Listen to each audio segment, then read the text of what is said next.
அம்மையே அப்பா ஒப்பிலாமணியே அன்பினில் விளைந்த ஆரமுதே பொய்மையே பெருக்கி பொழுதினை சுருக்கும் புழுத்தலை புலையனேன் தனக்கு செம்மையே ஆன சிவபதம் அளித்த செல்வமே சிவபெருமானேன்னு கூப்பிட்றோம். நம்ம இந்த சிவபெருமானுடைய திருவாசகத்தை நம்ம பார்த்துட்டு வரோம். இதில் 5 பகுதிகளான திருச்சதகம் வரைக்கும் நம்ம பார்த்துட்டோம். இப்போது அனுபோக சுத்தி அப்படின்ற பகுதியை நம்ம பார்க்க போகிறோம். திருச்சதகத்தினுடைய பகுதியில் இது வருது. இந்த அனுபவ சுத்தி இப்போ நம்ம பார்க்கலாம்.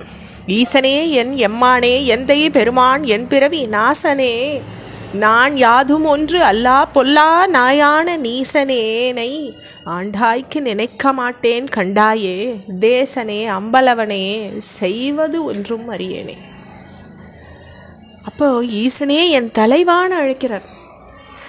அந்த பெருமானை என்னுடைய தலைவனே எம்மானே அப்படின்னு அழைச்சிட்டு அடுத்த வார்த்தை சொல்கிறார், பெருமை வாய்ந்த என்னுடைய தந்தையே.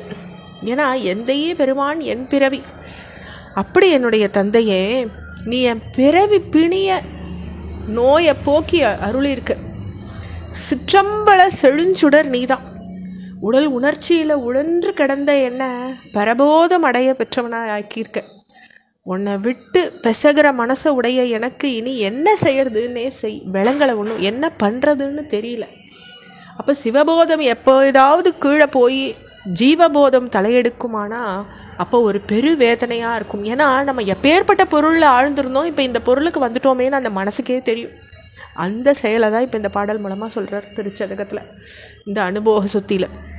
அடுத்த பாடல், செய்வதறியா சிறுநாயேன் செம்பொன் பாதம் மலர்கானா பொய்யர் பெரும் பேறு அத்தனையும் பெறுதற்கு உரியேன் பொய்யிலா மெய்யர் வெறியார் மலர்பாதம் மேவ கண்டும் கேட்டிருந்தும் பொய்யனே நான் உண்டு உடுத்து இங்கு இருப்பது ஆனேன் போரேரே. அப்போ என்னெல்லாம் பண்ணியிருக்காருன்னு அவரே நொந்துக்கிறார் பாருங்க. அஞ்ஞான இருளை அறவே அகற்ற போர் வீரனான இறைவா, அந்த பெரிய செயலை அறிஞ்சு கொள்ளாத அறிவிலி நான் தான். அந்த அறிவிலியாக இருந்துட்டு ஞான சுரூபியான ஒன்றை வணங்கலை நான். அதே மாதிரி அனித்தியமான உடலை பேணி அதிலிருந்து வரக்கூடிய அற்ப சுகத்தை நாடுற நாய் போல இருந்துட்டேன். அப்படி இருந்துட்டு பொய்யான உடல் பற்ற ஒழிச்சிட்டு மெய்ப்பொருளான ஒன்னையே சேவிக்கிற சான்றோர்களை பார்த்து இருந்தும் பொய்யனே நான். அப்போ அப்படி இருந்தும் அவளை பற்றி கேட்டு இருந்தும் அவளுடைய செம்மையான நெறியை நான் போய் சார்ந்துக்காத உடலை ஓம்புறதுலையே கண்ணும் கருத்தமாக இருந்துட்டேனே, என்ன ஒரு இழி செயலை நான் செஞ்சுருக்கேன் அப்படின்னுட்டு நொந்துக்கிறார் மாணிக்கவாசகர்.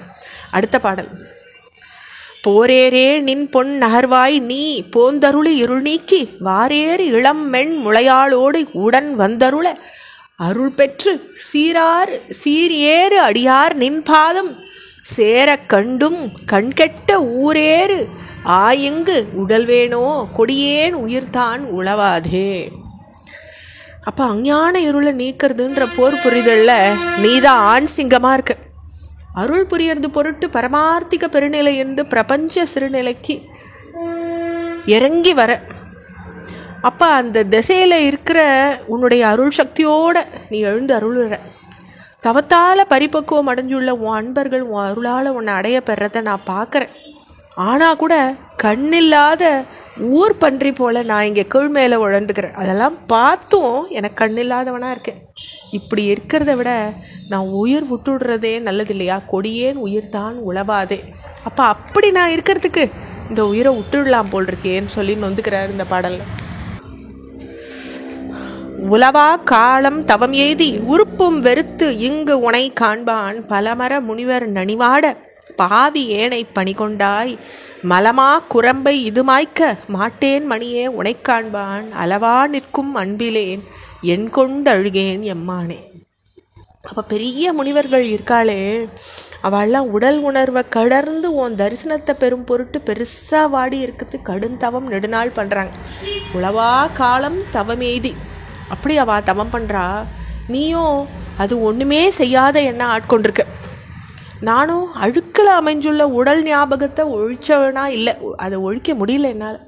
அருள் ஜோதியே, உன்னை பார்க்கறதுக்கு தீவிரமான பேரன்பையும் நான் பெற்றுக்கல. இறைவா, நான் எப்படி தான் உய்வடையிறது எனக்கு தெரியலையே, என் கொண்டு அழுகேன், எதை வச்சுட்டு நான் உய்வடைய போகிறேன் அப்படின்னு கேட்குறாரு இந்த பாடலில்.